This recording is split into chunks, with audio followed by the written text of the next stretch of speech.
अकरम जी गरीब आदमी है, एक्सीडेंट होया, काम कार किया नहीं जाता।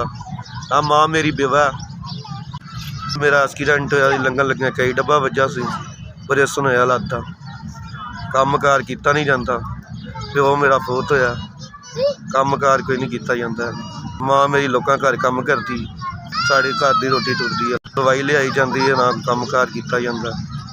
माँ ही मेरी जो भी लियाती, मेरे को काम भी नहीं किया जाता। मेहरबानी साड़ी कोई मदद की जाए।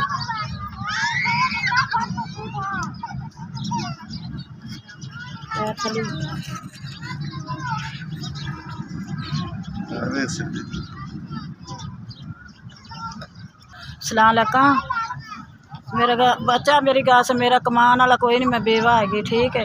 लोगों के घर काम करके मेहनत करके तो रोटी खाने, तो यह निक्का बच्चा का एक्सीडेंट होया सी, ठीक है, तो कारोबार नहीं कर सकता। यही मेरा पुत्र सी, कमान वाला उनका एक्सीडेंट हो गया, ठीक है, तो कमान वाला कोई भी नहीं है।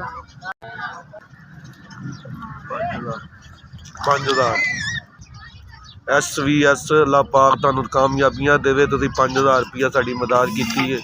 अल्लाह पाक तुहाड़ियां हर मुश्किलां आसान करे, तो अल्लाह पाक तुहानू किसी का मुहताज ना कहे। रासना एवें तुसीं माड़िया बंदियां दी मदद करते रहो, अल्लाह पाक तुहानू कामयाबी देवे। रासना SVS अल्लाह पाक तुहानू खुशियां देवे, अल्लाह पाक तुहानू कामयाब रखे। तुसीं माड़िया बंदियां दी मदद की, अल्लाह पाक तुहानू सेहत तंदुरुस्ती दे। रासना